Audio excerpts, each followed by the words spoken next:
The First World War started on the 28th of July 1914, and many people thought that the war would actually be over before Christmas.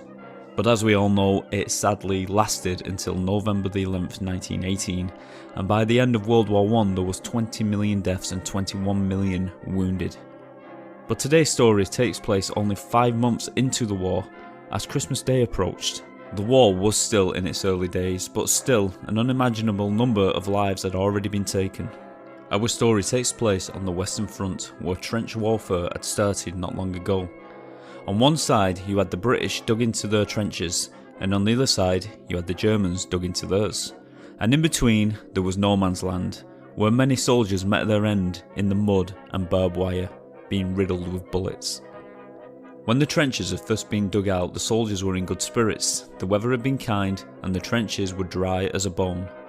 However, this didn't last long, as the harsher months approached, bringing with them the harsher weather, mainly cold and rain, and the rain was relentless, filling up the trenches with brown yellow clay coloured waters. The soldiers on both sides were now living in a horrendous mud-filled hole. Watery thick clay was all around. Think of it like sinking sand. Many soldiers became stuck and found it difficult to get out, and on some occasions when the walls of the trench would fall in on the soldiers, they would find it difficult to get out in the wet mud and would drown right there in their own trench amongst the rats. But despite how horrendous this all sounded, the trench was actually the safest spot they could be in. If anyone tried to get out of their trench, they would be shot by snipers on the other side, who were sometimes only about 50 yards away in their trenches across no man's land, where machine gun fire was also constant. Both sides lived this way in these horrendous conditions for quite some time, until one day the rain stopped, only to be replaced by the bitter bite of winter, the frost. Christmas was approaching fast. Meanwhile in Rome, the Pope was desperately trying to achieve a ceasefire on Christmas Day, in hopes that all sides could celebrate the holy day and hopefully make everyone reevaluate just why they fought in this war, and hopefully a permanent ceasefire would follow that would end the war. However, leaders on all sides of the war all refused there would be no peace this Christmas. It would seem war had no place for a truce, even a brief one. Back on the Western Front, the waters had receded and the muddy clay turned into a frozen solid state as icy frost and snow covered the ground and fell into the trenches. The men knew that no ceasefire had been agreed upon, and to disobey a direct order was considered treason. Life for both the English and the Germans were tough in the trenches. Both sides would have been missing their loved ones, especially at this time of the year, and in an attempt to boost morale, both sides received a number of gifts. The soldiers received gifts such as cigars, pipes, tobacco, sweets, Christmas cards, not to mention gifts sent from family members sending personal packages, all in an attempt to boost morale on these harsh cold days and nights, at a bleak time when these soldiers didn't know whether today would be their last.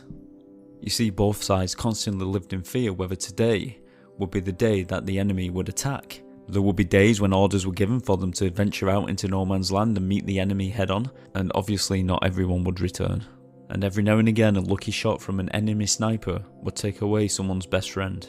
As you can imagine, to say that the English didn't think very fondly of the Germans and the Germans didn't think very fondly of the English would have been quite an understatement. Christmas Eve morning had arrived, and the Germans had planted small fir trees which they decorated with candles and positioned them all along the edges of the trenches. All of these beautiful little trees twinkled out across no man's land, illuminating the frozen snowy ground.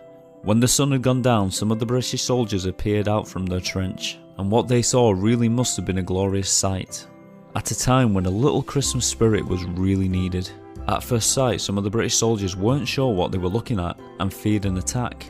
And then it dawned on them, they were actually looking at little Christmas trees. At some point in the night, as the British sat at their posts in their trenches, all of a sudden they heard Christmas carols being sung by the Germans. Although not being sung in their language, the British knew straight away what they were listening to. The Germans were singing Stille Nacht, the German version of Silent Night. And what else could the British do but sit there and listen? Once the Germans had finished singing their Christmas carol, the British decided to sing some of their own. Each side would start taking the turn singing Christmas carols, and at first it was as if they were trying to outdo each other, and then something amazing happened. Now this quote I'm going to read you is actually from one of the British soldiers in the trenches at this time. First the Germans would sing one of their carols, and then we would sing one of ours, until when we started up "O Come All Ye Faithful," the Germans immediately joined in singing the same hymn to the Latin words "Adeste Fideles," and I thought, well, this is really a most extraordinary thing. Two nations singing the same carol in the middle of a war. And so it would seem that a German and English choir was formed as they sang to each other over no man's land. They sang carols together for most of the night, and then eventually when the last carol ended, one of the Germans shouted out from his trench. The German shouted, "Come over, Tommy." This was a nickname that the Germans had chosen for the British. And then something amazing happened.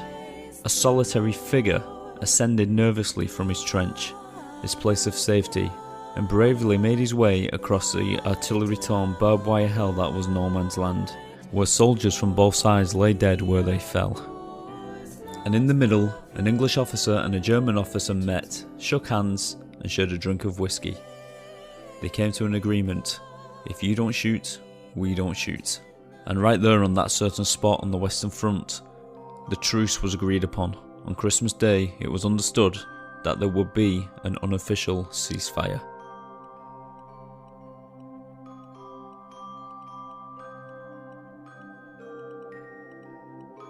The next morning the sun rose on Christmas Day. It was a cold sunny day, and the sun shined on the thin blanket of snow that dusted the ground. Once the British awoke, they were shocked to see the Germans walking around out of their trenches.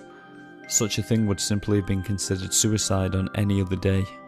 Somewhat reassured by this, the British did the same.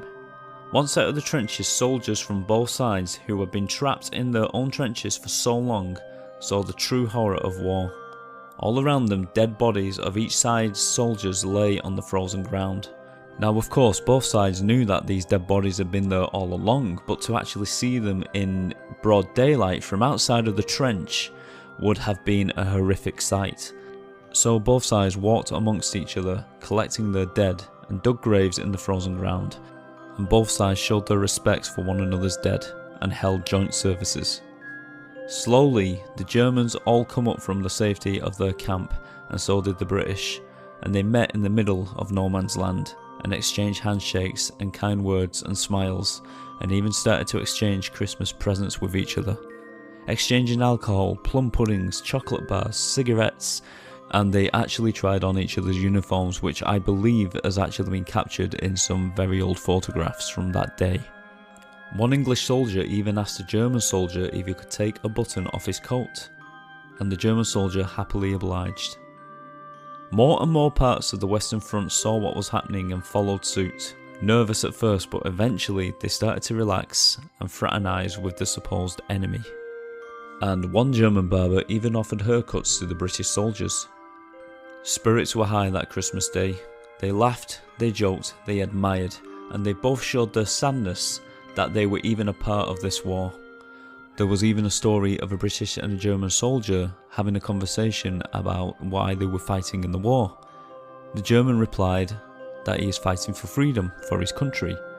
The British soldier replied, "How can that be? For I am fighting for freedom for my country." It was seen both men were fighting for the same thing, and no thoughts of laying a claim on one another's homes came into it. The German soldier believed that God was on his side, whereas the British soldier believed that God was on his side. The Germans and the British spent all of Christmas Day together, and even broke out a football and had a friendly match. But sadly this couldn't last, it just couldn't be. And as Christmas Day came to an end, both soldiers from both sides shook hands and parted ways with a newfound admiration and respect, knowing that the next time they meet, it wouldn't be on such good terms, and blood would be spilt. According to the stories, the truce lasted a couple of days after Christmas going into the new year. As you can imagine, it had probably become quite hard for both sides to actually open fire on each other from this day on. And then words of the unofficial ceasefire got to the generals, and strict orders were sent down. The orders were that there would be no more fraternising with the enemy. It would seem some sides were ordered to open fire on the enemy to break the state of mind the men were in. And the Germans were even told that if they showed any compassion in any way for the enemy, then they would be considered enemies and shot dead. So as we all know, the war did go on, but for one brief moment on Christmas Day, mortal enemies met in a field of pointless death and destruction and showed feelings of fondness, respect and admiration, brought together because of the Christmas spirit and the humanity that we all have inside of us.